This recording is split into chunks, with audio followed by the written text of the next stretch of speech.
Hey everyone, welcome to my channel Physio Basics. Let's understand the today's topic.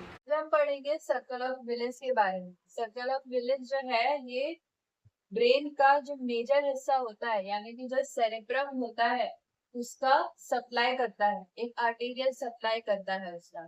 ये cerebellum है, ये brain stem है। इस cerebrum का major arterial supply is from circle of Willis. अब circle of Willis कैसे बनाते हैं वो मैं आपको बता रही हूँ।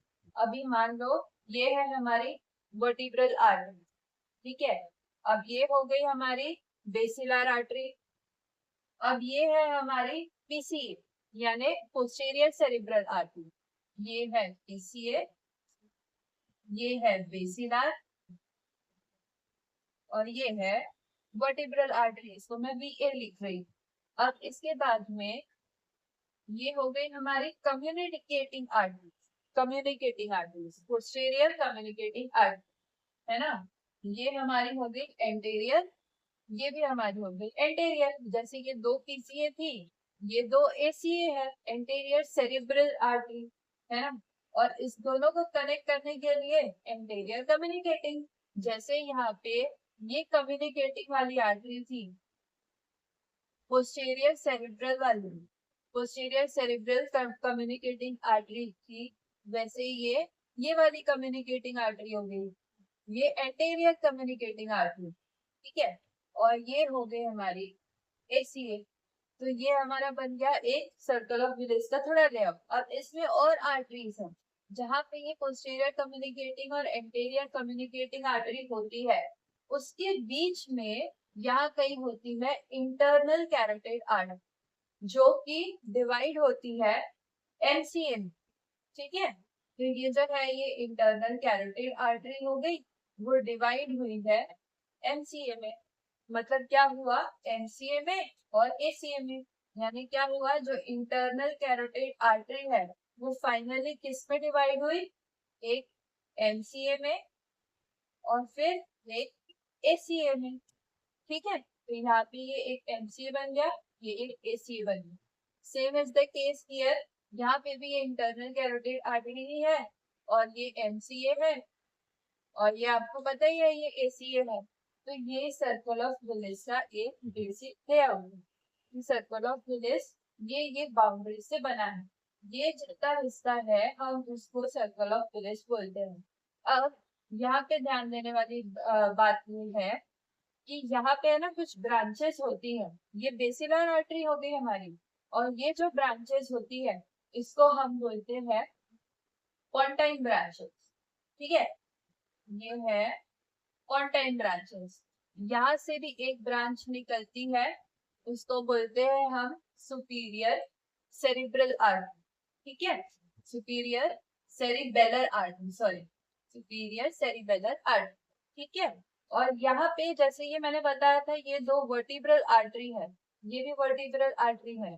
तो यहाँ से एक और एक आर्टरी निकलेगी जो यहाँ जाके जुड़ेगी, इसको हम बोलते हैं एंटीरियर स्पाइनल आर्टरी, ठीक है। यहाँ सारी आर्टरीज है, कोई वेन नहीं है, क्योंकि सर्कल ऑफ विलिस जो है ये ब्रेन का मेजर आर्टेरियल सप्लाई होता है, ठीक। तो अब सर्कल ऑफ विलिस में इंपॉर्टेंट जो भी है आर्टरीज उसके नाम हम सर्कल कर लेते हैं। सबसे पहले पोस्टीरियर सेरिब्रल आर्टरी यानी कि ये दो, ठीक है, ये भी पीसीए। फिर उसके बाद में हो गए एमसीए, यहाँ से जो निकली इंटरनल कैरोटिड ने एमसीए और एसीए बनाया, तो ये एमसीए। और ये जो है ये और ये हो गई एसी। ये तीन इंपॉर्टेंट आर्टरीज है जो आगे चल के हमें क्लिनिकली भी बहुत इंपॉर्टेंट है। फिर उसके बाद में है कम्युनिकेटिंग आर्टरीज, जैसे कि मैंने ये बताई। अब ये पीसीए से यहाँ से ऊपर जो निकली है ये हो गई पोस्टीरियर कम्युनिकेटिंग आर्टरी, है ना।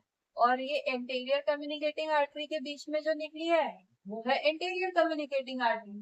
तो ये जो आर्टरीज है इनने मिलके बनाया है सर्कल ऑफ विलिस। अभी जैसे कि हमने देखे ये important arteries circle of Willis की, तो इसमें मैंने बताया था आपको सबसे ज्यादा इम्पोर्टेंट है एमसीए, फिर एसीए और फिर पीसी, फिर आईसी। ठीक है। आईसीए से तो हमने देखा था कि एक एमसीए आता है और एक एसीए आता है ना। तो अब जो एमसीए है, ये जो ब्रेन का अंदर वाला हिस्सा होता है, यानी कि अपना ब्रेन जो ये ऐसा है जो उसके बाहर का जो हिस्सा है, यानी जो बाहर का ही दिख रहा है, लैटरल वाला हिस्सा एनाटॉमिकली बोले तो उसको एमसीए सप्लाई करता है। ठीक है। जो पोस्टीरियर सेरेब्रल आर्टरी है, जो अपने ब्रेन का पीछे वाला हिस्सा जो होता है ना, उसको पीसीए सप्लाई करता है। ठीक है, पीछे यानी पोस्टीरियर वाला। और जो अपने ब्रेन का अंदर वाला हिस्सा होता है, एनाटॉमिकली बोले तो जो मीडियल साइड का जो हिस्सा होता है, उसको एसीए सप्लाई करता है। मतलब मान लो ये अपना ब्रेन है, ये इसका मीडियल वाला हिस्सा है। ठीक है, तो ये हिस्से को एसीए सप्लाई करेगा। ये ग्रॉसली मैं बता रही हूँ, इसमें भी और डिटेलिंग्स होती है, but for first year this is not that important. But आपको ये याद रखना है क्योंकि ये इसका क्लिनिकल कोरिलेशन बहुत होता है। इसके अकॉर्डिंग ही, इसके इन्वॉल्वमेंट के थ्रू ही हमें पता चलता है कि पेशेंट्स में कौन से सिम्टम्स डोमिनेटिंग रहेंगे, स्पेशली इन स्ट्रोक केसेस। तो ये एक ओवरव्यू था सर्कल ऑफ विलिस के बारे में, जो आपके एनाटॉमी में बहुत फ्रीक्वेंटली पूछा जाता है। Hey guys, do like, share with your friends and subscribe my channel. Thanks for watching.